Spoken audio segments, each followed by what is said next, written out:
I'll call the meeting to order. It's 1 o'clock.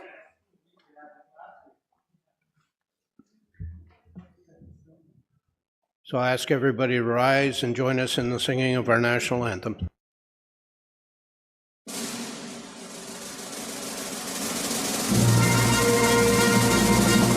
Oh, Canada, our home and native land, true patriot love in all of us command.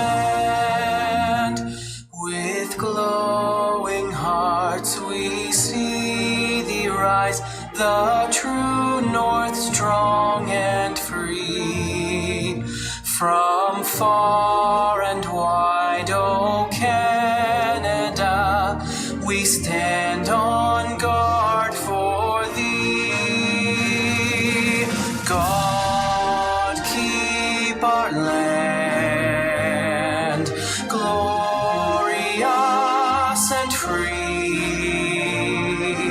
Oh, Canada, we stand on guard for thee.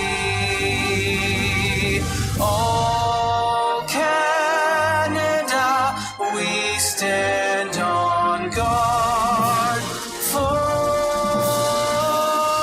thee.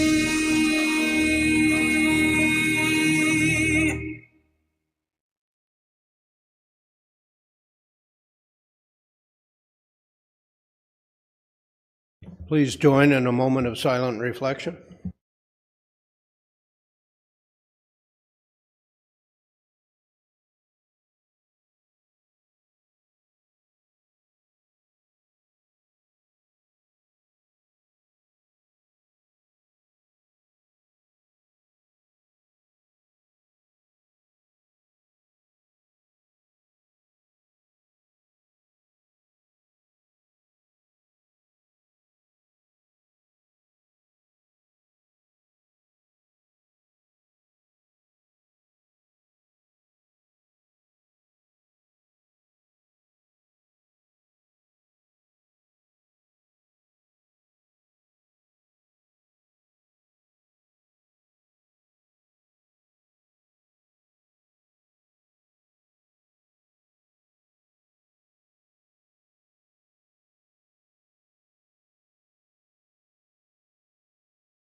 Thank you.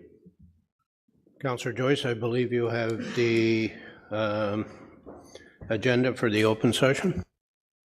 Yes, I do, Mr. Mayor. And this is moved by myself, seconded by Councillor Warren, that the agenda for the open session of the regular council meeting of Tuesday, August 27th, 2024 be adopted as circulated. Thank you. Comments, questions, additions, deletions? No? All in favor? And that's passed. Are there any disclosures of pecuniary interest on anything on the open session agenda today? Seeing none, should any arise, please advise the chair and we'll deal with it accordingly. Moving on to notices and information by members of council and staff. Councillor Richardson. Thank you, and through you, Mr. Mayor. I want to send out a huge congratulations to our 3 local Olympians competing in the 2024 Paris Games. It was very exciting to watch and cheer on these 3 local ladies and see them on the world stage. Emma Wright was the team captain, and she led the team to an 8th place overall. Bethany resident Jill Moffat and partner in lightweight double sculls finished in 8th place as well. And Captain Olivia App's leadership and tenacious determination allowed Canada to claim the silver medal, which is, history making in itself.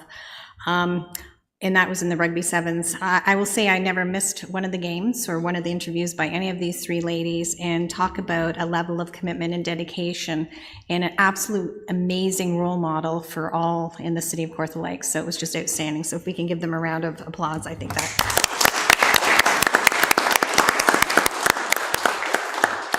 On this Sunday, September 1st in Pontypool, it's the annual Car Classic show. That's Pontypool up there, by the way, with live music, face painting, cha-cha truck, and a barbecue. It's great fun for everyone, starting at 3 p.m. Also, keep your eyes open for all the local registration going on for our winter activities across the city of Kawartha Lakes. I've noticed a lot of posts regarding local minor hockey groups and figure skating, so it's nice to see those programs coming alive again. Also, my reminder always is supporting those local food banks. We have an unprecedented amount of folks using our food banks locally, and it's great that we can continue to donate, and I know it's greatly appreciated all by the organizers as well.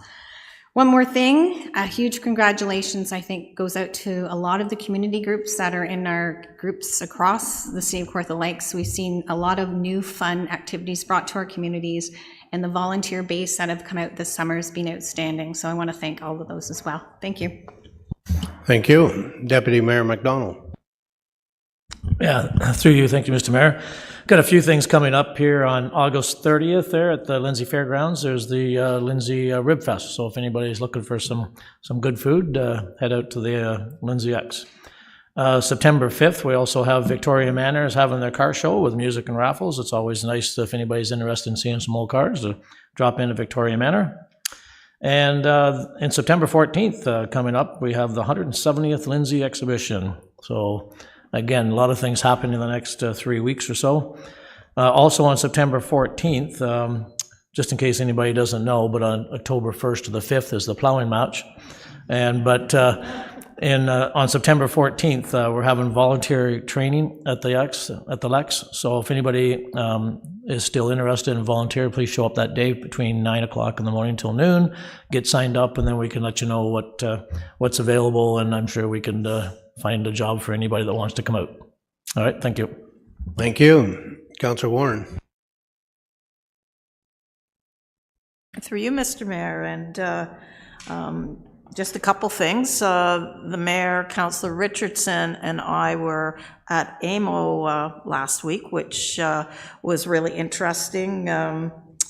I attended a really interesting talk on waste management, which I will forward to people, as well as there was a lot of talk on homelessness and all the regulatory changes that have happened to us in the last couple of years. So interesting talks there. A couple of weeks ago, I attended the Kinmountain District Health Center's big fundraiser. So that was a lot of fun. I won a pool, but I didn't take it and gave it to somebody else. As well, Midnight Madness was a huge success in downtown Bobcaygeon, and they haven't had a Midnight Madness really since before COVID. So this was a really, I've never seen so many people come out and enjoy downtown Bobcaygeon. Thank you. Did you want to say anything about the Kinmount Fair? Oh, of course. Thank you, Mayor. Yes. And don't forget the Kinmount Fair, the famous Kinmount Fair, is this coming weekend, and I believe the Mayor and I will be attending. Thank you. Thank you. Councillor Joyce. Thank you, Mr. Mayor, through you. As you know, I always talk about our phenomenal library system in Kawartha Lakes, and CEO Jamie Anderson is happy to report that the library summer reading program was a complete success. Kids from across 14 branches kept up their reading skills through the summer and able to have a lot of fun at the variety of free events that promoted learning and discovery. Attendance actually was up 18% over last year, so that's really good news, and we know they're doing a great job with our libraries. Also, the Lindsay branch is going to be closed effective August 30th for 2 weeks for minor renovations. What's interesting here is the Lindsay branch is an original Carnegie library, And so 120 years later, we're still investing in maintaining that wonderful building. So it's going to be very proud of that. Moving on. In Little Britain, the Little Britain Community Association has their annual Harvest Moon. It's on September 7th, and what Harvest Moon is a tractor parade at 2 o'clock, followed by a happy hour and a dinner at 5 and 6 o'clock, produced by the Women's Auxiliary. Roast beef is on the menu. And after that is a dance and raffle at 8 o'clock. It's $40 per person. Tickets are limited, so get them now for the Harvest Moon in Little Britain. And lastly, some of you know I was away in Europe on vacation. I went to Sweden for the World Masters Athletic Competition. Same acronym actually as the Waste Management Advisory Committee, but different event. Anyhow, the reason I went is my brother's an athlete and competes at that level. This is for anybody for the ages of 35 plus. Proud to say that Canada punched above their weight again with 54 medals, 20 gold, 17 silver, 17 bronze. To put this in, there's 111 countries participating. To put this in perspective, our recent Olympics at the Paris Olympics had a little over 10,000 athletes. This event had 8,000 athletes. It's track and field only. There's no swimming or cycling. It's specific to track and field. The reason I'm really talking about this is in our world that seems to be getting more divisive, it was a wonderful example of fair play, courage, respect for each other. It was a great treat to see how humanity can really interact. I saw countless of examples of one of our Canadian shot putters, her special boots, the airline lost their luggage. Another athlete says, here, borrow mine. There's a pole vaulter going for a world record. The entire crowd, didn't matter what country they were from, were rising up and cheering that athlete on. Go for it, go for it. It was just wonderful to see. I wish I could just transport everybody there next time it's around. Thank you very much. Thank you. Councillor Smeaton. Thanks, Mr. Mayor. Through you, on September 7th, Mark Favang will be doing yet another Markathon, as he calls it. Anybody in Lindsay knows Mark very, very well, and he does his 5-kilometer and 10-kilometer walks that you can join him for a place called home. And so that's an event to a lot of people will join us, and we start outside the police station at the market, and the walk goes from there, beginning at 9 o'clock in the morning. The Lindsay Chest Fund has an open house. Last year was the first year that the Chest Fund did this. It's at the Lindsay Public Library from 5 o'clock p.m. to 7. And what it is, it's an opportunity for people who have questions about how the fund works. Could it pertain to me? All of those questions you might have. Last year, if I recall, it was about 17 or 18 different groups came out. It was really well attended. And most of the people who received Chest Fund allocations were at that evening. And they've said since it was a really rewarding night. So I hope to get people out on September 11th. And of course, it's back to school, a lot of schools in Ward 5, so I just want to wish everybody all the best and remind people, it's usually Councillor Perry who says it, to drive safe. You know, we have a lot of kids out there now. It's going to be a different routine in a week, so let's be smart about the speed limits and know where those schools are and take care. And great summer of the Lindsay Market, and I promised the vendors that I'd remind at council that it's not over just because the summer's over. So still put on your calendar Saturday morning at the Lindsay Market because the farmers work so hard. Not just farmers, all the vendors work really hard, and it's obviously well attended. And last but certainly not least, many of us were able to attend the changing of command. So our former police chief, Mark Mitchell, all the power was officially shifted to our new chief, Kirk Robinson, and so we wish them both all the best. We lost an incredibly strong police chief, and it's obvious we have an incredibly strong police chief now. So Lindsay's in really good shape, Lindsay and Ops. So thank you. Thank you. Councillor Ashmore. Thank you, Mr. Mayor. As the council representative for the Heritage Committee, I wanted to let the public know about Doors Open. Doors Open is being organized by the Municipal Heritage Committee and is taking place on Sunday, September 15th from 10 a.m. to 4 p.m. And there are 13 sites on the tour this year in Fenelon Falls, Sturgeon Point, and Bob Cajun. Special celebration would be the 150th anniversary of Sturgeon Point, and as well as Fenelon Falls. So that's the first year they're having it in full force, this Doors Open. I'd like to thank a great group of volunteers in Omemee called the Omemee Blooms Garden Club. They've been together for 85 years and they never get any appreciation. I just want to thank them so much for what they do. They're out there in the heat and the sun and the wind, even in the cold, they're out there in the wintertime working away. They're an incredible group that make that village just look phenomenal. And I just wanted to, they come from Peterborough, Manvers area, Lindsay, they come from all over in that club, not just Omemee, but their central aim or goal is to keep the village looking beautiful, and it certainly is. I wanted to pay tribute to those people who are working so hard, the Omemee Blooms Garden Club.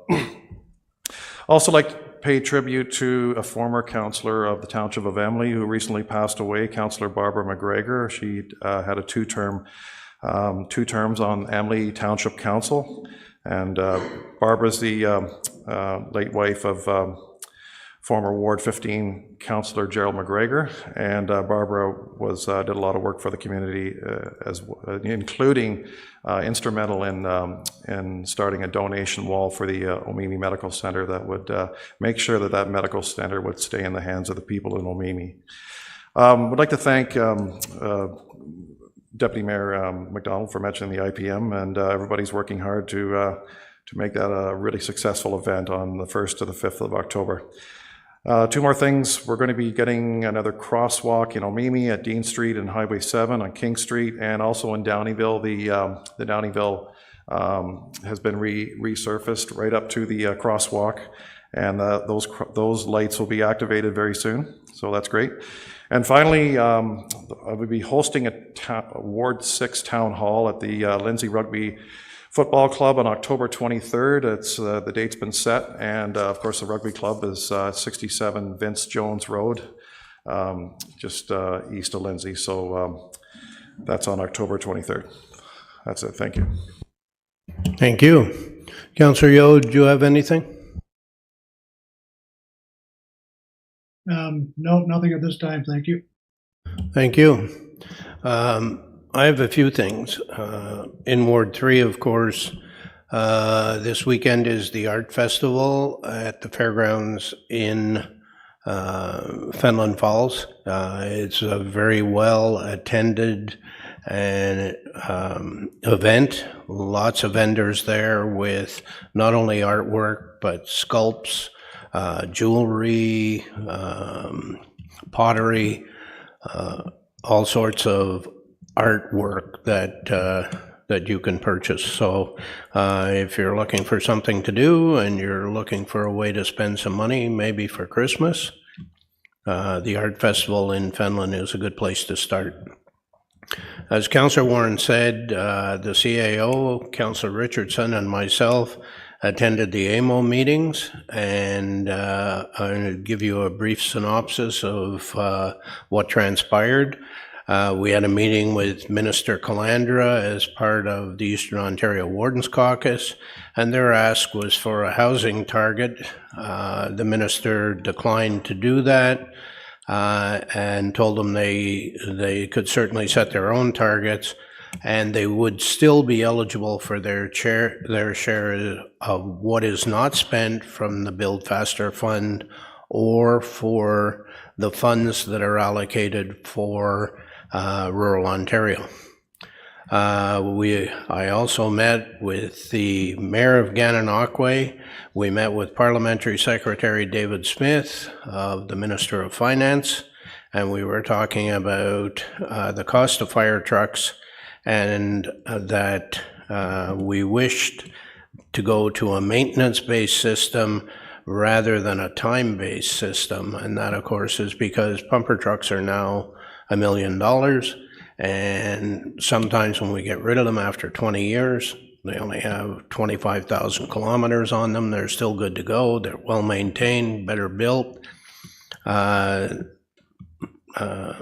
MPP David Smith was very impressed. We also had with us Minister Clark, who is the House Leader for the Conservatives, and he is the minister from Gananoque, and he was very supportive of what we were trying to do, and they have promised to look into the situation and see if it can be changed.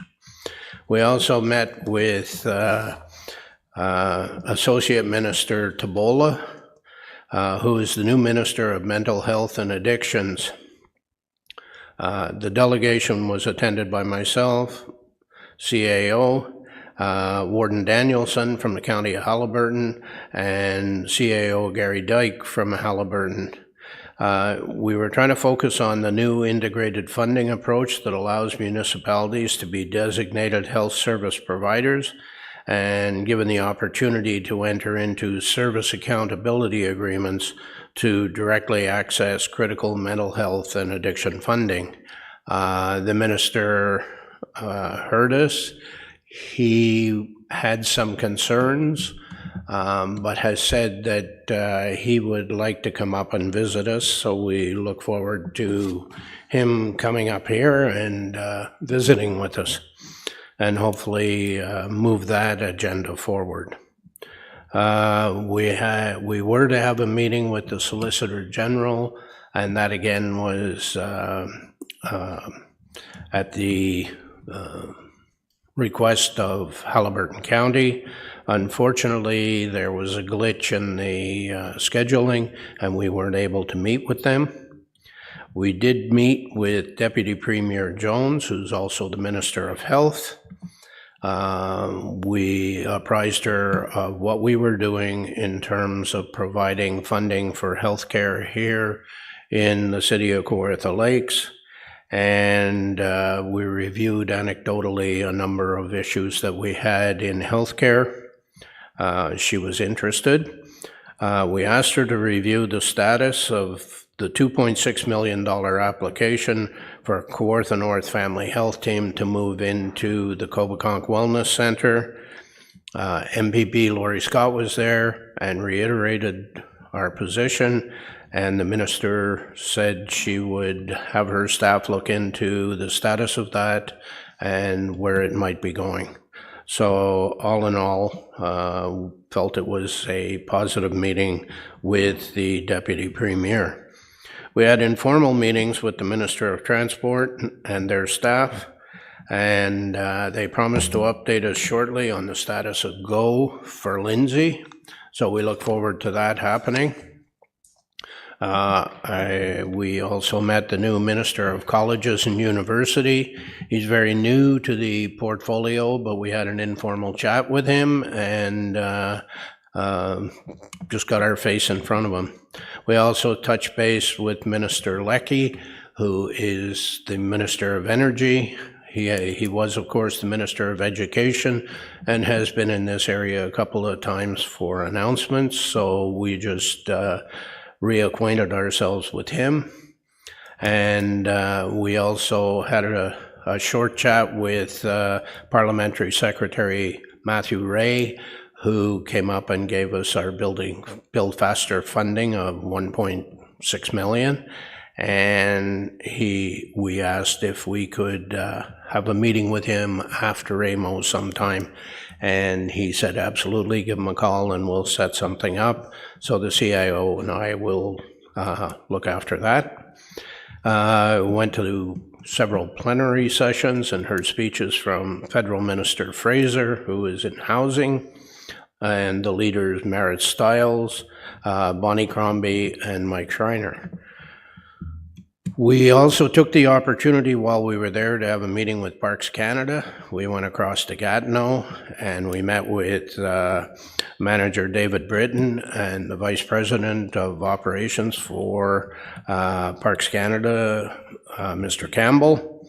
We reviewed past projects and the timelines and spoke of how we wish to improve communications with them. And we've set up that we will have 2 meetings a year with Trent Severn, one in the spring and one in the fall, where we'll talk about projects we have on the go and projects that they may have where we will have to interact with them. Also, we asked that they reviewed their decision on canceling the bridge in Balsover, and that at the very least, they look at perhaps putting in a pedestrian bridge, even if it's not in the same spot, close to that area so the folks can get back and forth. They promised that they would review it, but I can't say they were overly positive that it would happen, but at least they agreed that they would look at it. So all in all, a busy time in Ottawa. We saw many cabinet ministers and MPPs, and they know where we are, I think. So that's my report on AMO. Thank you. Moving on, is there anything from staff? Any notices? Chief? Yeah, if I could, Mr. Mayor, just on behalf of the emergency services, just want to thank everybody for your support, for council and staff that attended our emergency services golf tournament. Still had a little concern on that mixed team that won it on their scores, but we'll leave it at that. Once again, though, we were fortunate enough to donate $10,000 to the food source. So that was very good. Plus, if anybody doesn't realize, it's the Art Truax Memorial Bursary. So any of our co-op students within the emergency services has a chance to nominate one from each service. So we were lucky enough to have 3 that received bursaries of $1,000 to go towards their career in emergency services. So thanks again for your support. Thank you. Moving on, I need a motion that the minutes of the regular council meeting of July 23rd, 2024 be received and adopted. Councillor Richardson, Councillor Warren. All in favor? And that passes. There are no deputations today. Correspondence. We have correspondence regarding the existing physician shortage in Ontario. I believe, Councillor Warren, you wish to speak to that? I certainly do. Thank you, through you, Mr. Mayor. The correspondence from Kimberly Moran, Chief Executive Officer of the OMA, Ontario Medical Association, and Colin Best, President of the Association of Municipalities of Ontario, regarding the physician shortage in Ontario be received, and that the Council of the City of Kawartha Lakes urge the Province of Ontario to recognize the physician shortage in Ontario, to fund healthcare appropriately, and ensure every Ontarian has access to physician care. And You're looking for a seconder? I am. Councillor Richardson, you wish to speak to it more? Just briefly, it was just a receive, but I think AMO is, Association of Municipalities of Ontario, is asking us to actually make a resolution. So that's what I'm doing. Thank you. Hope you'll support it. Councillor Richardson? No, I'm in full support as well, just based on the conversations that we did here at AMO, and I think this is a good direction from council. One question I do have, is the Eastern Ontario Warden Caucus also sending a letter on behalf of the municipalities that they're representing? If they're not, maybe a suggestion would be that they would, because strength in numbers, right? I could, through you, Mr. Mayor. So the Eastern Ontario Wardens did pass a resolution exactly the same and forward it. They also did a delegation at AMO with OMA and AMO. So it was strength in numbers, and we also, in our submission to the Deputy Premier and Minister of Health, we cited this as sort of that collective support. So certainly a local resolution is right in alignment with that messaging. Councillor Joyce?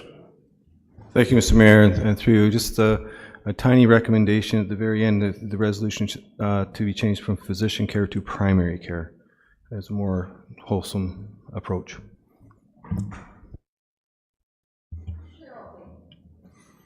We'll take that as a friendly.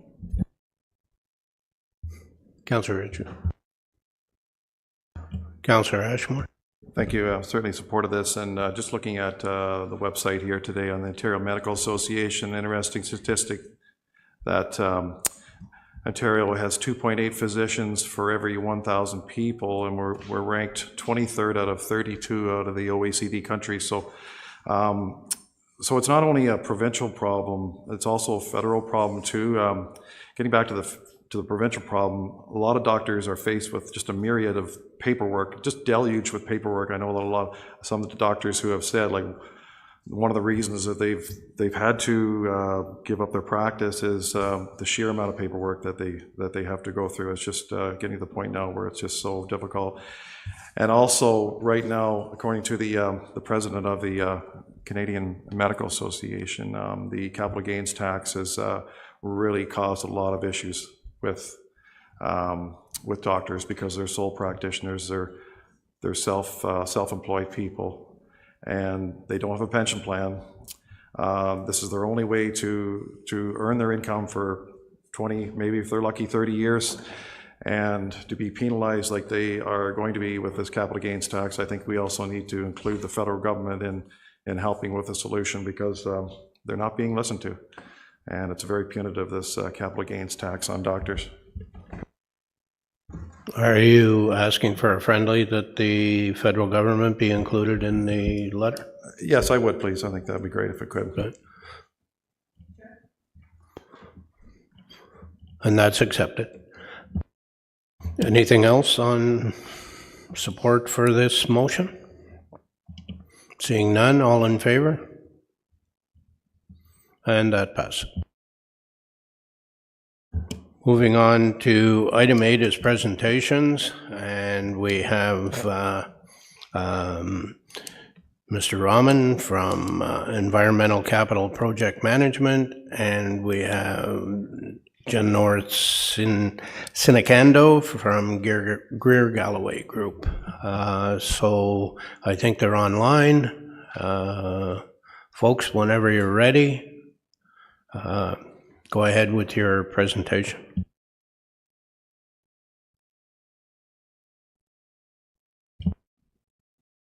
You're on mute. You're on mute.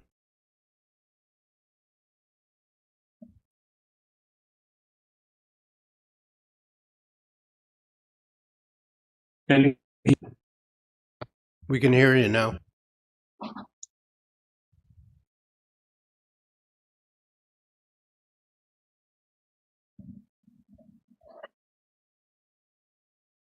Sorry about that. Thank you, Mr. Mayor, through you. A new sewage pumping station named as Highway 7 SPS is required to service the development of Gateway subdivision at the southeast area of Lindsay. As per Environmental Assessment Act, a Schedule B municipal class environmental assessment EA study is required prior to undertake the detailed design and construction of this new pumping station. The EA study is now complete. City hired Greer Galloway Group to undertake the EA study and detailed design for this pumping station. Now I pass over to Jenoth Sinacando from Greer Galloway to provide the presentation on that study findings. Thank you. Thank you. Hello, everyone. I'm Jenoth Sinacando with the Greer Galloway Group, and as Nafir mentioned, I will be summarizing the EA process for this project. I believe you should be able to see the presentation slides. Is that correct? We have it on the screen, yes. Yes. Okay. Thank you. So next slide, please. So some background information for the project is that the City of Kawartha Lakes initiated a planning process to expand the wastewater collection system for the community of Lindsay. And the community of Lindsay is rapidly expanding with new developments, and upgrades to the collection system are required to support the increasing needs of the community. One of the new developments is the Gateway subdivision that's located on the intersection of Highway 7 and Lindsay Street South. And upgrades to the collection system are required to support the new homes to be built in the subdivision, which is approximately 550 new homes. And these upgrades and recommendations were carried out through a Schedule B project under the Class CA process, which is approved under the Environmental Assessment Act. Next slide, please.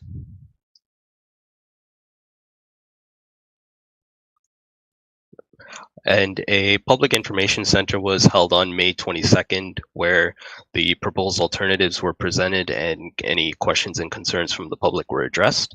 A draft EA project file report has now been completed, and we've submitted this to the Ministry of Environment for review and comment. And upon review of the report, we will issue a notice of completion, and the report will be filed with the MECP and made available for review agencies and the public for a review period of 30 days. Since then, the ministry has circulated the draft report, and they responded that they have no issues or concerns. So following the presentation, Greer Galloway will proceed with making the final revisions to the report and proceeding with filing the report and issuing the notice of completion. Next slide, please. So this chart provides a summary of the Class EA process, and these are the steps that we followed through for the Schedule B process. The Schedule B is typically for any major upgrades or expansions to existing infrastructure, and which this project is an expansion of the Lindsay wastewater collection system. So we've completed consultations with the relevant ministries, First Nations groups, and the public, and now we are currently at the stage that's circled red on the chart, where we will issue the notice of completion and file the EA report. Next slide, please.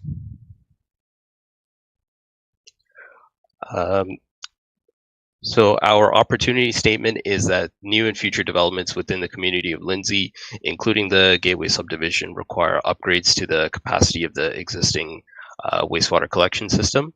The alternatives that we've considered are first to do nothing. This would be the lowest capital cost, and it involves continuing to use the existing wastewater collection system without any changes. And this alternative is not feasible because the current system will not be able to support any future developments. The second alternative is to implement a gravity sewer system for all new properties within the subdivision, and this is also not viable because all properties will not meet the required elevations for the gravity sewers to connect to the existing collection system.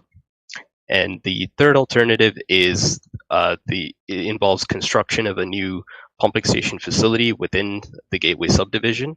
And this includes a new wet well system with sufficient storage volume and submersible pumps required to meet the flow requirements for the new subdivision. And this is considered a viable option. Next slide, please. So we've considered several factors in the comparison and evaluation of the different alternatives. This includes whether they can meet the flow capacity requirements, any neighborhood noise, odor, and aesthetic impacts, property acquisition, expansion potential, ease of integration, terrestrial habitat effects, archaeological resource impacts, operability, and capital and operating costs.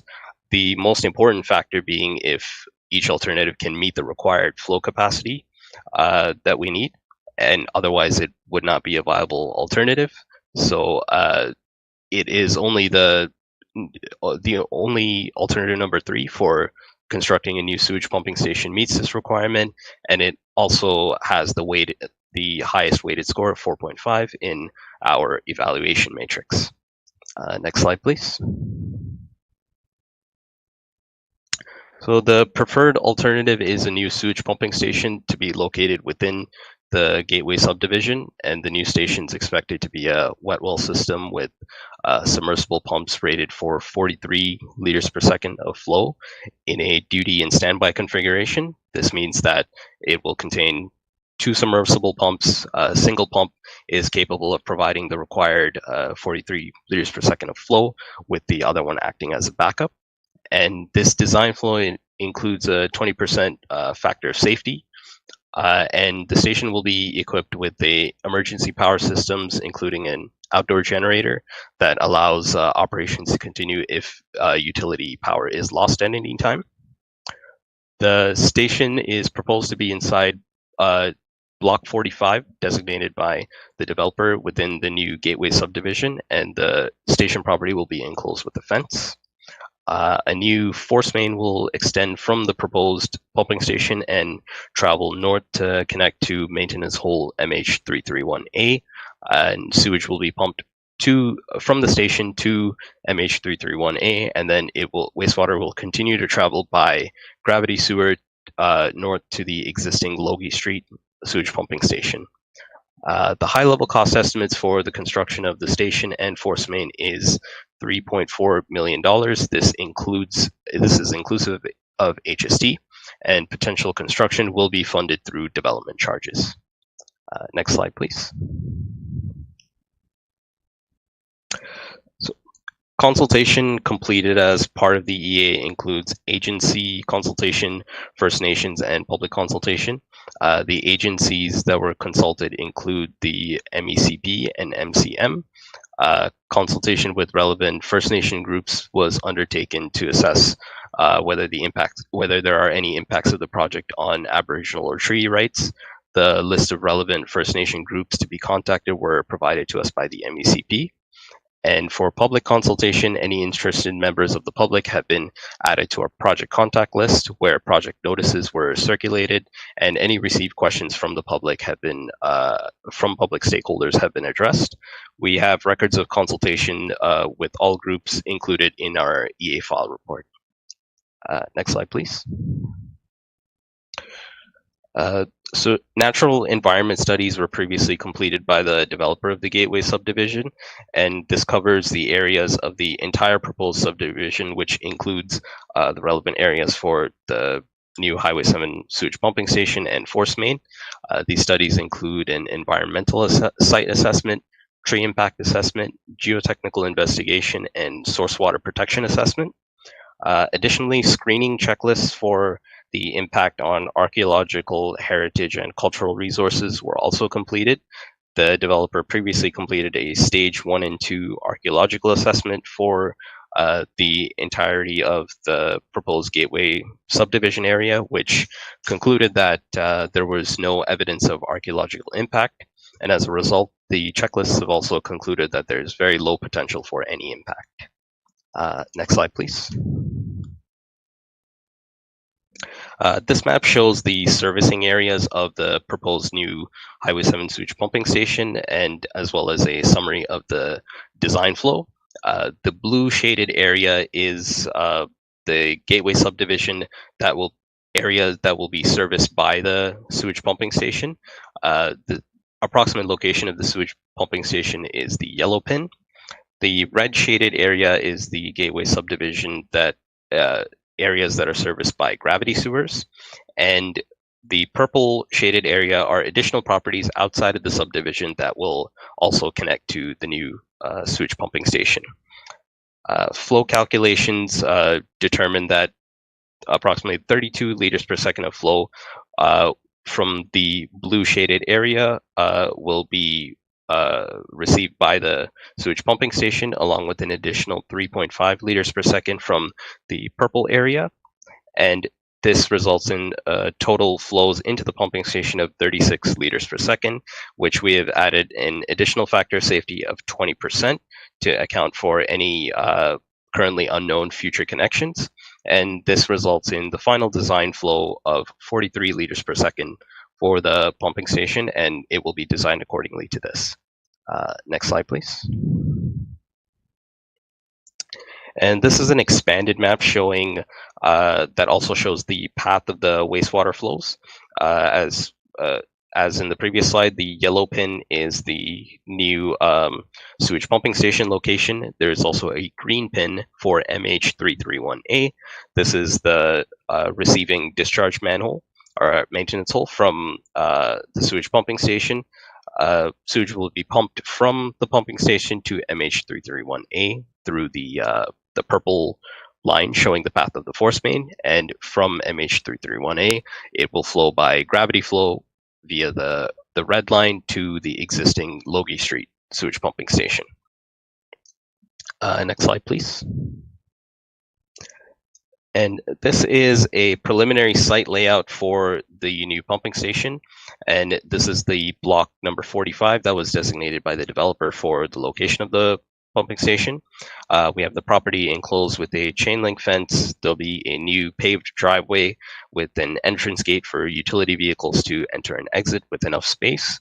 The wet well with submersible pumps is shown along with an outdoor concrete pad for electrical equipment, which includes a generator, automatic transfer switch, and a new pump control panel. The initial path of the force main is also shown here. It extends north and follows the path shown in the previous slides with the expanded map. Next slide, please.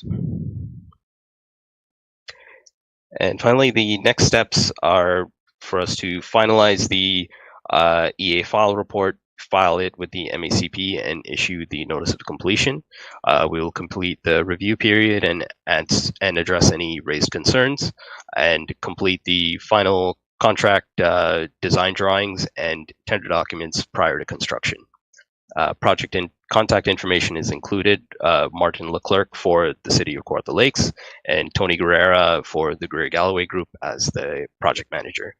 Thank you. Thank you.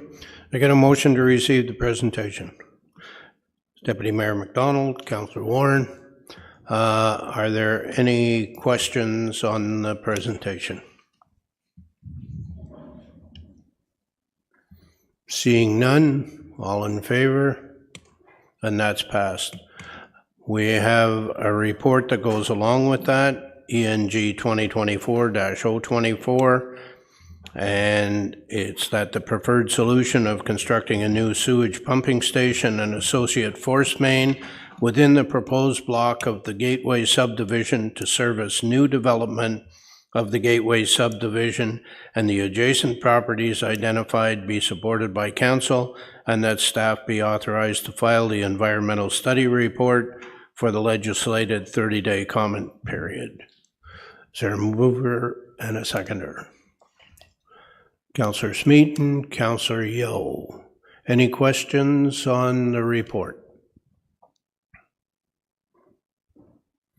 Seeing none, all in favor? And that's passed. Moving on to item 9 in the agenda. Thank you, folks, for the presentation. Appreciate it. Well done. Moving on.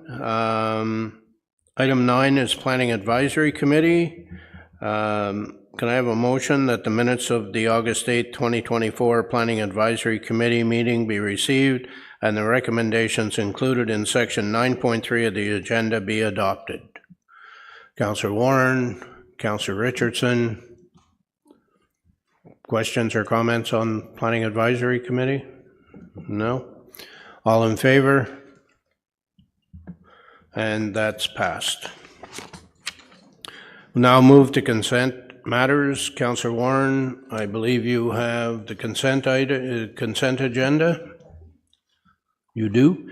Do you have the extractions? So 10.12, 10.16, 1.7, 1.8, and 1.9. Okay.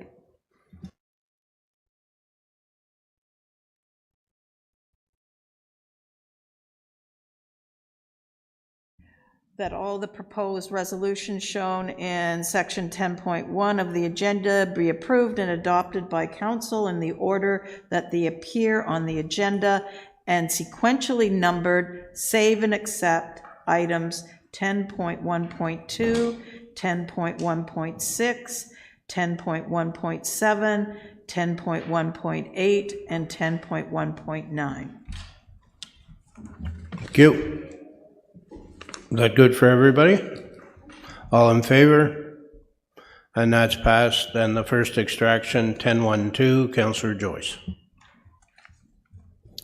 Thank you, Mr. Mayor. And just very quickly, $1 million single source contract. I just thought that if staff could just put some elaboration behind the economic technical reason would cause significant or cause significant duplication of costs when procuring the entity. I understand, but can you, Dr. Boom, just sort of elaborate on that? If what would happen in a competitive process? How much are we saving by not going that route versus single source? Thank you. Through you, Mr. Mayor, to the councillor. The main reason for going single source was the time savings in order to meet, if we're successful with the 911 grant application submitted Friday, August 23rd, we would be successful in being able to fully finance that from the grant. So there was a need to expedite the work to meet the requirements of the grant to be completed by March 31st, 2025.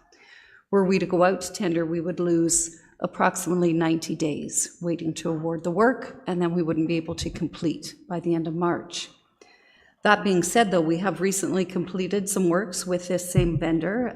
They did Colburn Street, connecting the Human Services Building, 89 St. David, and the water tower at Colburn and 36, and we've been very happy with their work, and they are seen to be quite competitive in our regard. Thank you very much. Would you like to move it I as? move to as printed. Thank you. Thank you. Is there a seconder? Councillor Smeaton? Any other questions or comments? All in favor? And that's passed. Next item, Councillor Joyce, you have response time performance plan, item 1016. Yes, thank you very much, Mr. Mayor.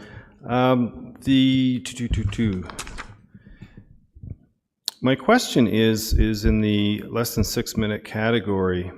The response time performance in 2023 has risen dramatically, and I just wanted to comment on that, please. Sure. Through you, Mr. Mayor, to the councillor. The response time less than 6 minutes is for SCA, or a sudden cardiac arrest. So the amount of calls in that category is very small. The sample size could be anywhere from 70 to 120 calls. So a few calls can actually make a really large difference, statistically speaking. So it has gone up slightly, and that's just due to the volume of calls in our area, the amount of calls, offload delay. There's a variety of variables that go into having a slightly slower response time, but we're also talking about a very slow or small sample size. So hopefully that provides a little bit more insight, but we're still meeting the response time target. We're over what we set out to do, but it is increasing year over year. Okay, thank you. The graph doesn't look like slightly, because our the time performance that we're seeking is 25%. It's almost reaching 40%. So, but thank you for the explanation. I move it as printed. Thank you. Seconder? Councillor Deputy Mayor McDonald? All in favor? And that passes. 1017, Councillor Joyce, is yours as well, the Jewel Drain. Yes, thank you.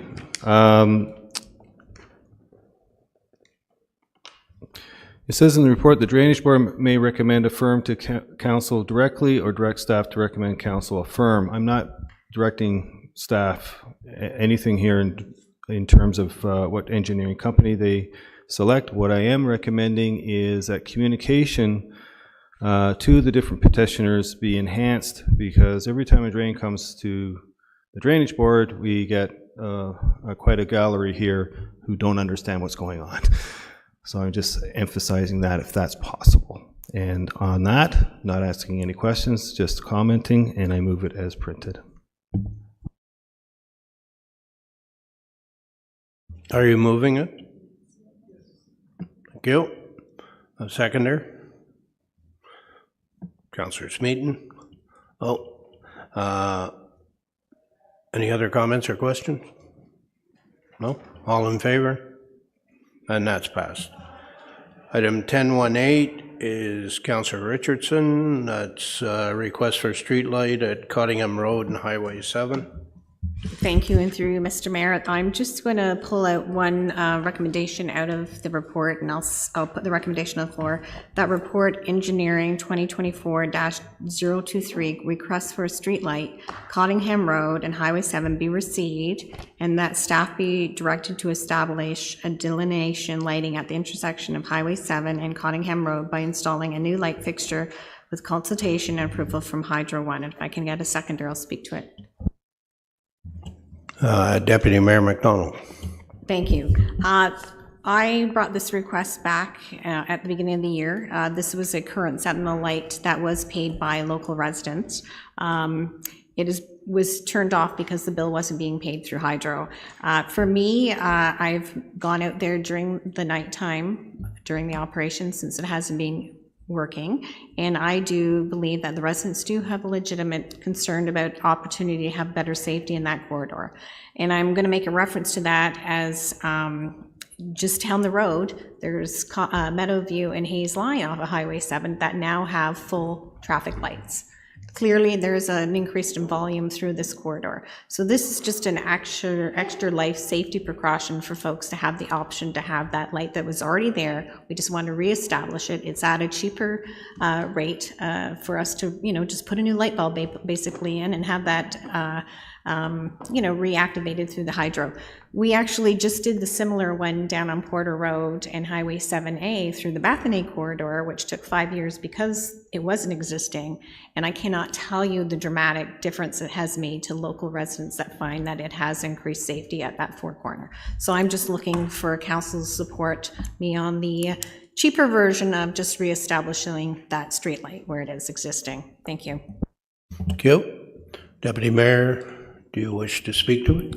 Yes, I'd just like to add, this has been, light has been there for years and years and years, okay? So it's like anything else, you take a light away after that many years, it's almost makes it dangerous, more dangerous. So again, when you look at the price of lights, and you're looking at $3,000, so they said it might take, but for a safety item, it's well worth the $3,000 to put another light in there for the safety issues.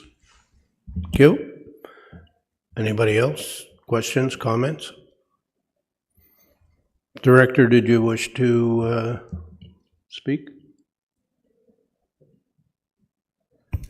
Through you, Mr. Mayor, just looking for council direction. I think $3,000 is a nominal cost for a beacon light. Just to clarify, this is not going to be illuminate the whole entire intersection. This is a delineation light in kind to what was originally there. Thank you. Did you want to speak? Oh, you have your light on. That's okay. All right, we have a mover and seconder. All in favor? And that passes. Thank you. And our last extraction is 1019, Councillor Ashmore, the brushing program. Thank you, Mr. Mayor. And thanks for the to Manager Porter for the report there, and Director Robinson. And this is really important, even if it's just for information purposes. And when you talk about sightlines are really important too. So what I'm sort of getting at is we see these instances, and we have residents, constituents ask us to go look at them, and sometimes they come in to your place and they say, come with me and I'll show you something. And I have one person that does that the odd time, and he's a good guy. And we go and he shows them to me. He says, we really need to do something about this. In this case, it's bulrushes. It's not just small trees and brush. But I guess what most people are concerned about is the turnaround time. When you log a case file, how quickly can we get to that job? Because these are very dangerous corners where you have vegetation and horses can't. Horse and buggy travel is very precarious, to say the least, as well, not to mention vehicular traffic where they can't, the drivers can't see the roadway, left or right. How quickly can we get these issues dealt with? I know we only have so much time and so much staff to do this, but I know we do have private contractors that can be called in at times. So are we really trying to get this get these jobs done as quickly as possible when there's definitely a safety, public safety is a concern?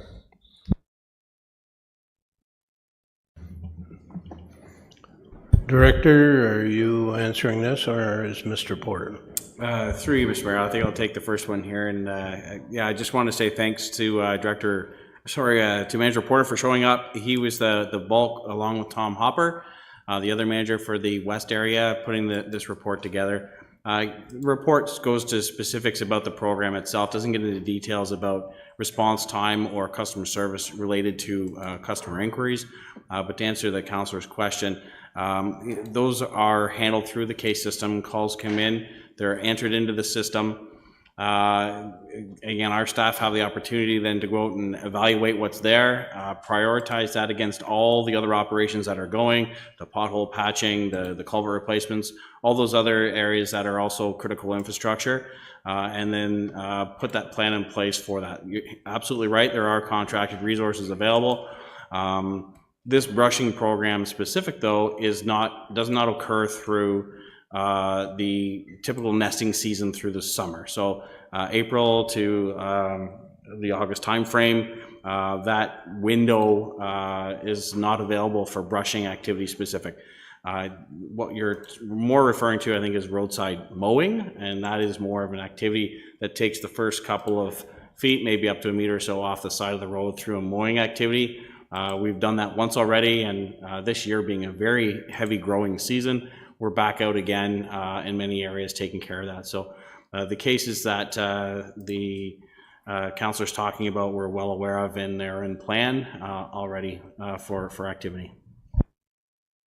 Thank you. Councillor Richardson. No, I'll let, if Councillor Ashmore has a follow-up question before I ask my question. Go ahead. Sure, thank you. Through you too, Director. When in the report it says sometimes people look at it as an aesthetically damaging sometimes when they look at it. However, the growth does come back, and it served its purpose to get that trim back so that the ditches are there for drainage. Are we trying to keep up? I know we have a lot of ditches to look after, but I mean, it's so critical, the drainage and getting this done. If we don't get ahead of it, it just gets out of control. Like, is there something that we're always constantly monitoring it to get done? I know on Highway 36 we have, and they're actually growing up in the hydro poles now and going across. They're going horizontally now to the other side of the road, the vines. So you know it's growing so fast, and we almost need 3 times a year trimming, grass trimming, roadside trimming. But we're talking about brushing here. But I just wanted to say or ask, do you, like, as far as when you do the job and it does a great job, but then you get complaints that it's aesthetically not pleasing, how do you deal with that? Because you're trying to do a job, but then sort of can't win for losing at times. So through you, Mr. Mayor, maybe I'll start with that one and I'll kick it over to Manager Porter as well to supplement. But yeah, it is definitely a challenge. We've been into areas where we have started some brushing activity, and we've had people physically blocking our equipment, accosting staff. We've had to call police. It is a challenge, and again, operationally, I think council can see through the report the activity is not only warranted, it's needed. It has to happen to protect the integrity of the road, for sightlines, for safety. There's a number of reasons why the brushing program needs to happen. We try to communicate with with residents when they come out, but I know that Manager Porter has probably a lot more firsthand experience dealing with these exact situations than I do, so maybe ask him to comment on as well.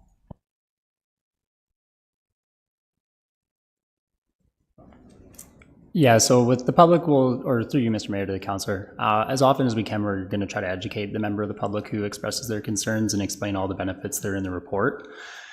We're not always able to please everybody, unfortunately. Even with all the benefits explained clearly to them, some people still don't like the operation. They like the aesthetically pleasing road that we've gone in and done some brushing work on. To further expand on the timing and cycle timing of it, we have what we consider more priority operations, which we're trying to get done ahead of any capital work. So we're going to brush those roads in advance of any capital work so that we can then go in and do any ditch clean out, culvert replacements, culvert maintenance, anything like that.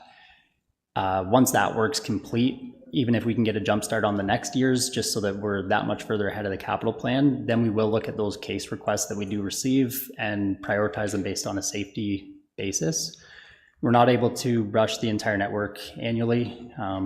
That would be quite an extensive undertaking, but we do try to balance the two in both getting the operational priorities done, but also looking after public safety. Thank you. Councillor Richardson.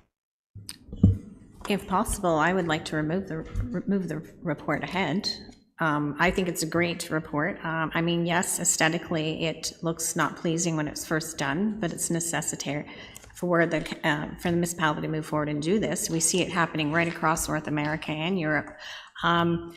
It doesn't harm the healthy trees. The healthy trees bounce back, and the ones that aren't healthy, yeah, they'll die back. And is it, could we possibly go back and take those trees down that have not come back? Because that's, generally speaking, there's something wrong with that tree anyways. It's like you breaking your arm. You're going to rebound and you're going to be just as good as new. So it's, I know I've had to deal with it on a bunch of my roads, and I've talked to the tree whisperer that I'm married to and asked him about his guidance on these trees, and he generally tells me it's no harm to healthy trees. It's the ones that are, compromised to begin with that will die back. It's aggressive form, but I'm telling you, in 2 years, when you've got a new road and you've got the sight lines cleared back, it's a plus for the municipality. So I'm in full support of this report today. Thank you. Councillor Warren. Through you, Mr. Mayor, and I want to thank the director for sending us that little video. It was really informative. And may I suggest that communications puts that out for the public, because that in itself is such a good explanation, and I'm sure it'll cut down on a lot of complaints. Thanks. Thank you. Councillor Ashmore, did you want to move the receive of this report? Yeah, I'll move that. And Councillor Richardson, you'll second it. Any more questions or comments? Seeing none, all in favor? And that's passed. That takes us to petitions. And the first petition we have is a request for a 40-kilometer-hour community area speed limit for the community of Lornville within the hamlet boundaries with speed signage. This is an electronic petition with 23 signatures.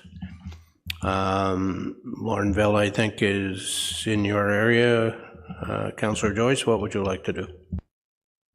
Oh, I want to accept it and move it as printed. And I've had different residents from Lornville approach me on this very subject, and my response has always been, get a petition first. That starts the ball rolling. So if Millie Marinik is listening, watching, please reach out to me, because I didn't see this coming. It's great, and I'd be happy to work with you going forward. Did you want to refer this to staff? Yes. Okay. Yes, thank you. So your motion is to receive it and move it to staff for report back. Thank you, Mr. Mayor. That would be an excellent suggestion. Okay. Get a seconder for that? Seconder, Councillor Warren. What's your timeline on that? End of the fourth quarter? If that works with traffic division, sure, that would be fine. End of the fourth quarter, okay? Through you, Mr. Mayor, yes, that works. Thank you. Councillor McDonald, Deputy Mayor McDonald. Yeah, through you, Mr. Mayor, just to comment on the speed and we asked people to put petitions in and so on, and I've got so many issues in the city of Kawartha Lakes for speeding, and it's getting frustrating because people put petitions in and nothing's happening. And I don't know what we need to do to talk about how we're gonna change the people's way of thinking, but we can't put signs up everywhere. But it's just, I'd like to have staff, when they look at this petition and do that, because I've had other ones in the past that are still sitting there, to ask staff, what can we do? Do we need more signs up there to do tests and so on? I know the results on the couple I'm talking about is they're redoing the road in 2027 and they're gonna put some bump outs, but in the meantime, that's a couple years away. So just to comment that we all have issues with speeding, and if anybody has any ideas of how we can help that, I'd really appreciate it. Thank you. Director. Through you, Mr. Mayor, we are currently undertaking our Transportation Master Plan. Element of the Transportation Master Plan is road safety, road calming, and traffic control and speeding. We anticipate the Transportation Master Plan will be completed by the end of the year with a presentation to the council. We are in the midst of uploading those documents on our website as drafts for review, similar to what we did for the Master Servicing Plan. So there's going to be a series of documents. We want to make sure we have ample time for the public, council, and residents to review those documents. So we plan to start uploading them middle of September, end of September, the various documents, with a formal presentation coming to council at the end of the year. So we hope to address a lot of these concerns in the Transportation Master Plan. Thank you. Just so you know, I saw something I don't think I'd ever seen before. Coming to Lindsay today down Highway 35, Hydro is replacing some power poles, and they had a signal man, but before the signal man, they had portable rumble strips that they put down.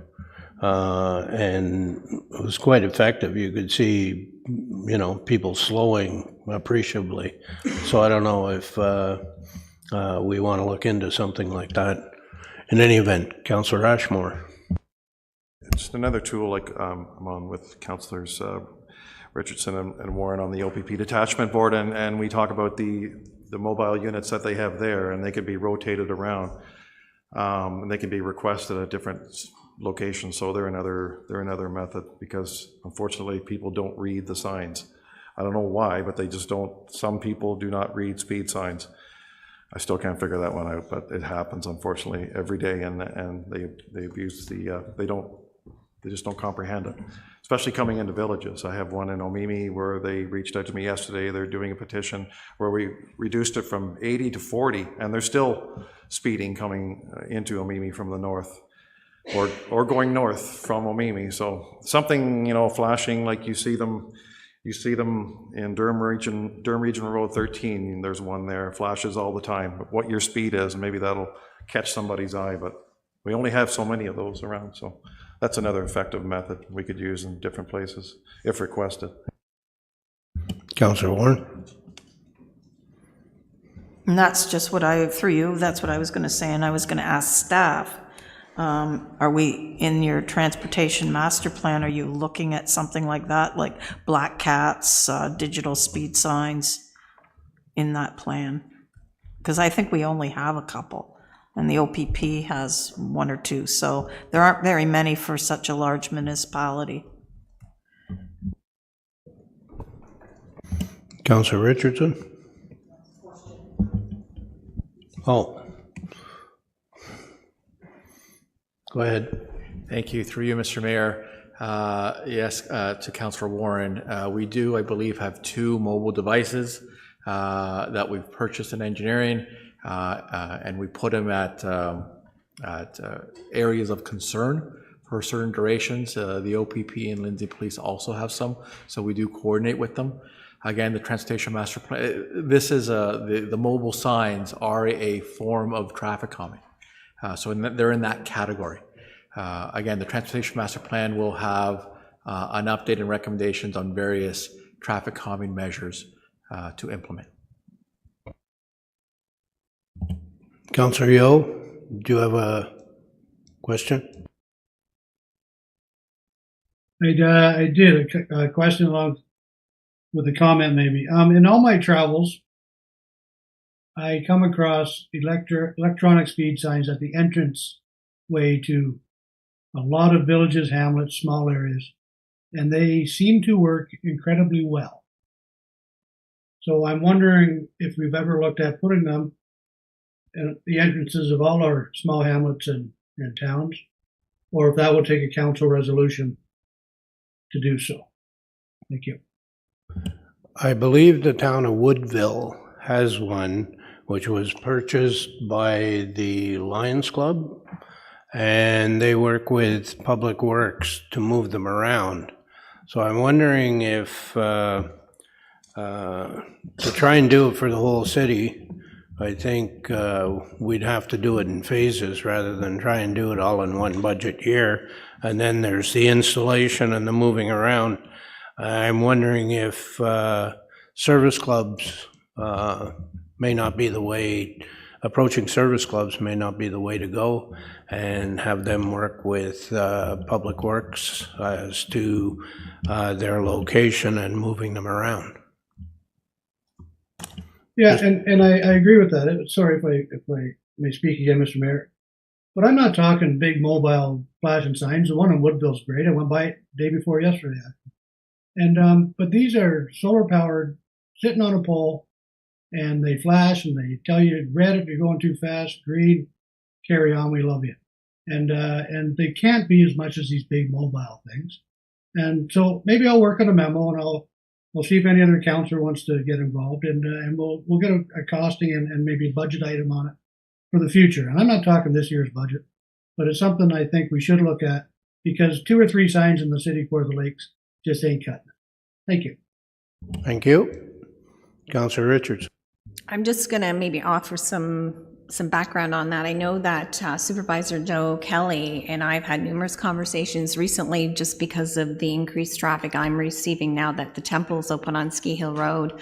And I believe he is actually bringing a report back to council coming up in September or October regarding those standalone speed programs, my understanding.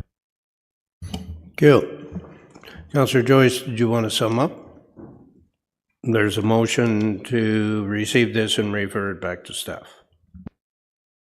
I think everything's been said. I think we can go ahead. Thank you. All in favor? And that's passed. Our next petition is a request for asphalt resurfacing and or reconstruction of Berries Green Road between Kawartha Lakes Road 121 and Kawartha Lakes Road 40 by the end of 2025. Again, this is an electronic petition with 38 signatures. Councillor Warren, I believe you wanted to speak to this. Yes, thank you, through you, Mr. Mayor.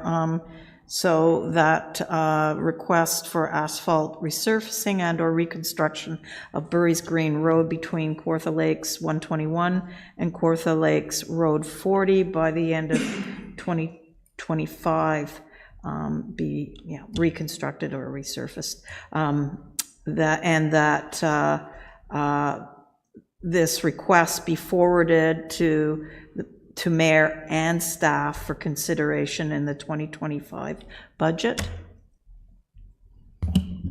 You know that it is part of a memo that I sent to the budget committee to have a look at that and see if it would be included in the 2025 budget.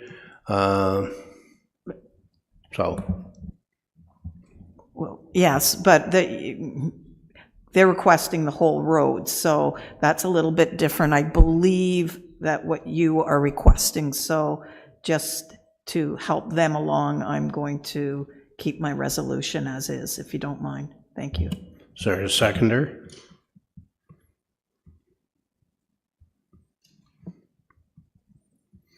Councillor Ashmore.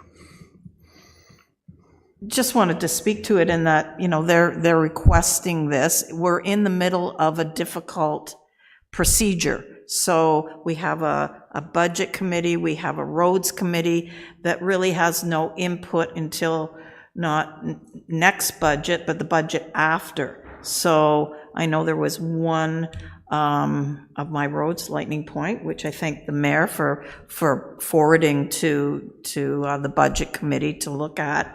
But in the actual motion from last time, it said to go to the roads committee, which, you know, really, we're in the middle of a change. So, and Councillor Joyce kind of talked about that too, like the petitions. So, you know, we're getting petitions. What do we do with them? It's the mayor's budget. You have a budget committee. You have councillors that also want to have input into next year's budget. So it's a process, and so I'm doing what I think is correct as a councillor for my area. They're asking for the whole road, not just a portion of the road to go to the budget committee. So that's why I'm bringing it forward.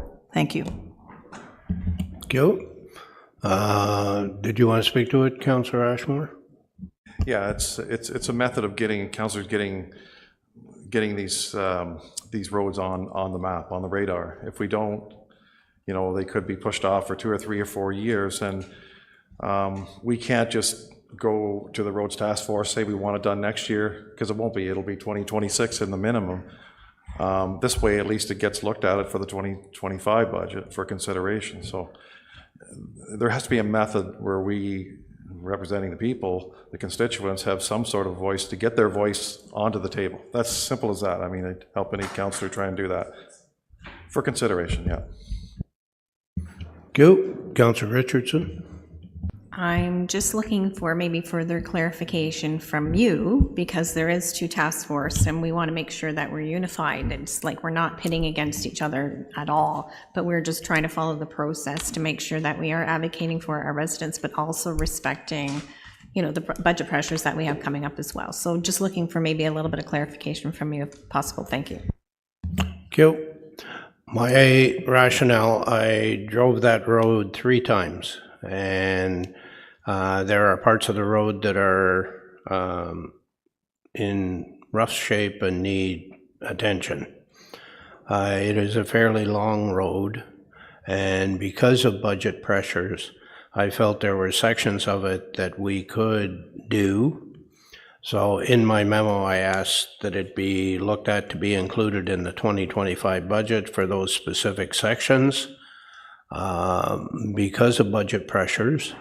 But I was leaving it to engineering because they may come back and say, doesn't make sense to do it in sections, we should do the whole road. Or they may say something different, I don't know. But my rationale was that I wanted the sections that I felt were in the worst shape to be attended to, which would give the residents some relief. But that doesn't mean I'm not an expert in roads, so I worded it the way I did. That was my rationale for doing it. Councillor Smeaton. Thanks, Mr. Mayor. Through you, just some clarification for me too, for the public, that this is a situation where a road was identified by the mayor and in sections, and this petition is merely asking for the consideration of said road, 1 of 7, to be considered its full length as opposed to what you proposed. So it's accepting a petition to ask for that. I'm only articulating that I'm correct for people because something that was just said made me very nervous. And it almost sounded like this was somebody coming here today with a road and saying, I'd like it paved in this budget because if I bring it to Roads Task Force, it'll be a year from now. And that didn't happen. This road has already been identified. The public need to know that in sections. The request here is for full length of something already said from the mayor will be a road to be considered a budget. So just clarification for my constituents that we're not just bringing roads to the table. That's not what Councillor Warren has done. Thanks. Thank you. Councillor Warren, I'll get you on close, and Councillor Joyce. Yes, thank you, Mr. Mayor. I'm going to support this. It's given the circumstances. I just wanted to voice my concern that I'm hoping we don't see, we all have bad roads in all of our wards, and what we don't want to see is petition after petition after petition on, I want my road paved. It's going to bog us down, and I would implore everybody here that we don't go that route. A petition for speeding or a traffic light, that's entirely different.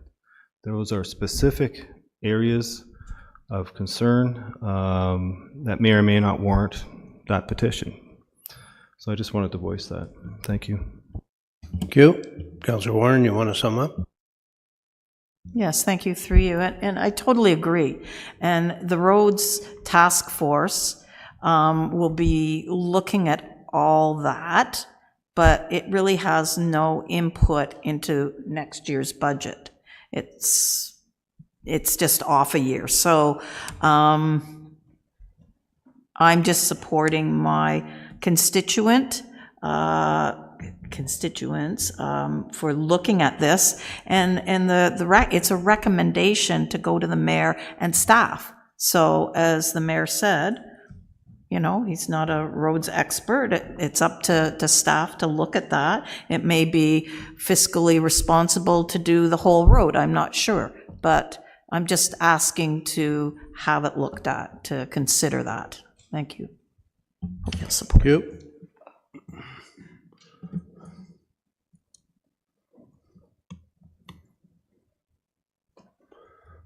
I think there's a typo that it should be Road 49, not 40. Yeah, so duly noted. That would sum up. All in favor? And that passes. Thank you.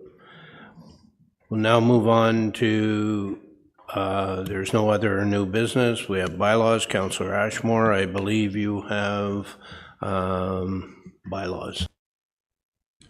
Thank you. Moved by myself, seconded by Councillor Smeaton, that the bylaws shown in section 13.1 of the agenda, namely items 13.1.12 and including 13.1.18, to be read a first, second, and third time passed, numbered, signed, and the corporate seal attached. Did Councillor Joyce have an extraction for that? I don't know. Did you have an extraction? Yes, I did. 13.13 is an extraction.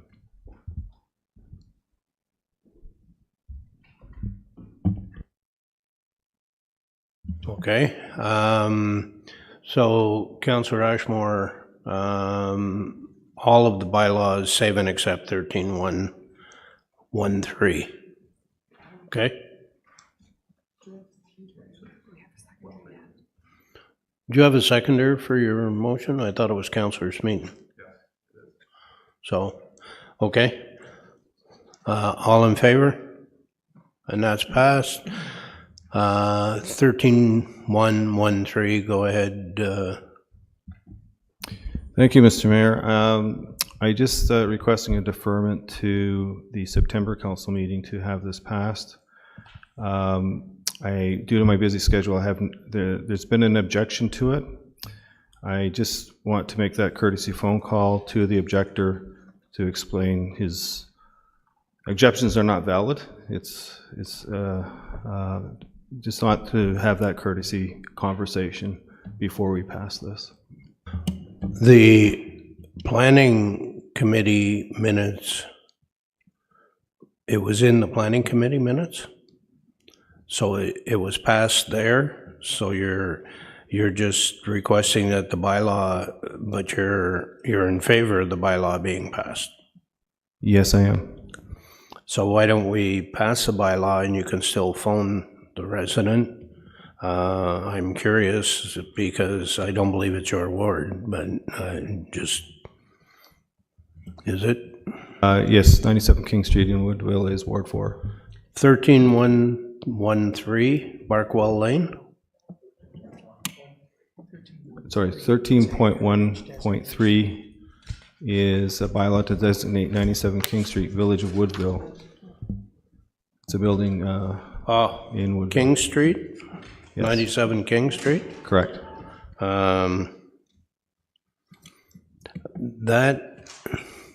This is the way, you remember Emily told us that we first have to pass it, then she will get in touch with the resident? Correct. Okay, so I thought we've already had an objection, so I thought the owner has been contacted. Let's see what the CAO has to say. Sorry, Mr. Mayor, I can't speak to the specifics, but in terms of the item itself, it had already come to council to proceed with the designation of heritage. The bylaw is to implement that direction from council. So there may have been objections sort of throughout, and Ms. Turner's here to maybe confirm the specifics. But I would recommend, or I would suggest that council's already approved the designation. This is just the implementation tool. So it would be appropriate to pass the bylaw today. Then let's pass it as printed then. Thank you. Thank you for the Can we clarification. get a seconder for that, please? Councillor Richardson? All in favor? That's fine. Emily, did you want to say anything about that, or are you okay? It was passed by council. I'm fine if there's any questions. No, If we're there's any good. questions from council, I'm happy to answer them. Go ahead, Councillor Joyce, then. I'm just going to make a comment that Ms. Turner found some wonderful research. There's a common misperception that a heritage designation lowers a property value. It in fact does not. Research from the University of Montreal found that in some cases, isolated cases, it can actually increase value. So I just wanted to share that information. Thank you. Thank you. That's passed, and we'll move on. That's the end of bylaws. We'll go to the closed session, and I will read my script here, and then we'll take a 10-minute break. I need a mover and seconder that the closed session agenda be adopted as circulated. Councillor Ashmore, Councillor Smeaton. All those in favor? Thank you. Are there any disclosures of pecuniary interest in closed session items? Seeing none. At this point in the meeting, City Council will go into closed session to consider the items under Section 15.3 of the agenda. As per our procedural bylaw requirements, I'm asking all electronic participants in our meeting today to confirm to me by raising their hands that they are in a private room where no other persons can overhear the deliberations and the internet connection is secure and not publicly accessible. Hands? Thank you. Can I get a mover and seconder that council convene into closed session at 2:33 p.m. pursuant to Section 239(2) of the Municipal Act in order to consider matters identified in Section 15.3 of the regular council meeting agenda of Tuesday, August 27, 2024, namely item 15.3.1 to and including 15.3.10. Mover and seconder, Deputy Mayor McDonald, second, Councillor Warren. All those in favor? And that's passed. At this point, the meeting broadcast will now end for members of the public watching on Cogeco, your cable TV, the live stream of the meeting on YouTube, and the rebroadcast on cable, and Rogers Ignite will now be temporarily paused for members of the public. When closed session is completed, the live stream and the rebroadcast of the meeting will resume to address the remaining open session items on the agenda. All remaining staff, with the exception of those involved within closed session, are now instructed to leave the electronic meeting and council chambers at this time. Hang on.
Okay, we're back live, folks. Madam Clerk, matters from closed session.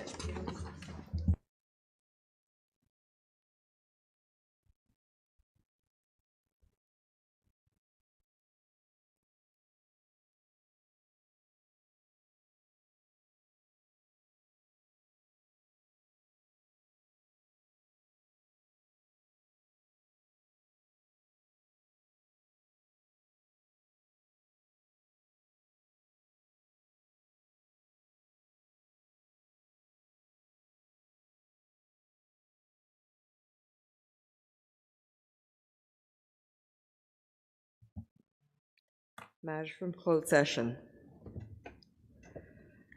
The confidential closed session minutes for the regular public council meeting of July 23rd, 2024 were approved. A motion is required that the following members of the public be appointed to the Kawartha Lakes Municipal Heritage Committee. Thomas Barnett for a 2-year term ending 2026, December 31st. Katie Verag Kavanaugh for a 2-year term ending December 31st, 2026. Mover, Councillor Smeaton, seconder, Councillor Warren. All in favor? And that's passed. Council received an update on the status of the rural zoning bylaw for the city of Kawartha Lakes. Next item, a motion is required that the city acquire title to the property known municipally as 23 Wellington Street, Omemee, and legally described as Part Northeast Quarter Lot 8, Concession 3, Emily, designated Part 1 on Plan 27R 9639, Kawartha Lakes, all as in PIN 63259-0514 LT, and the city assume operation of the Omemee Medical Center as of January 1st, 2025. Mover, Deputy Mayor McDonald, seconder, Councillor Joyce. All in favor? And that's passed. Item 15.3.5, the city solicitor was provided instruction with respect to an appeal brought to the Ontario Land Tribunal respecting land at 158 Cockburn Street, Lindsay, and being Tribunal Matter OLT-24-000646. That's 3 zeros. 646.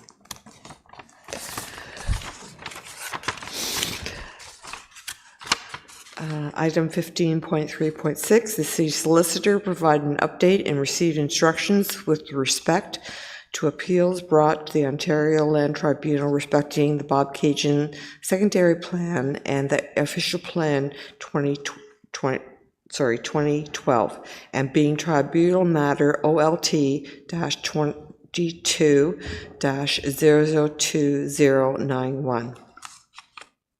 Item 15.3.7, an appraisal and counteroffer for the road allowance adjacent to 27 Campbell Beach Road, Brecken, was provided to council. Council provided instructions to staff.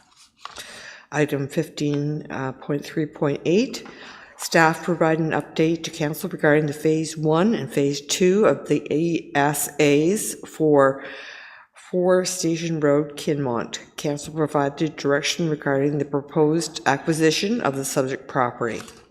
Item 15.3.9, staff provided an update to council regarding a Phase 1 ESA.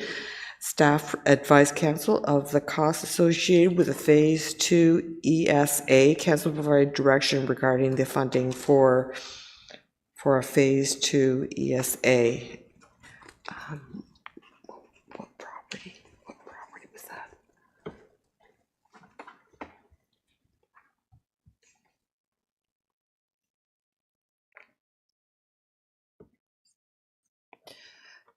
regarding a vacant parcel on Kent Street. And council received a final update and agreement on collective bargaining ratification for QP 855. And that is all from closed session. Thank you. Councillor Richardson, you have a confirming bylaw. I do, through you, Mr. Mayor. Moved by myself, seconded by Deputy Mayor McDonald, that a bylaw to confirm the proceedings of the regular council meeting held on Tuesday, August 27th, 2024, be read a first, second, and third time passed, numbered, signed, and a corporate seal attached. All in favor? And that's passed. I have a motion to adjourn. Councillor Yeo. Councillor Smeaton. All in favor? Thank you. Thank you, everybody. Good job.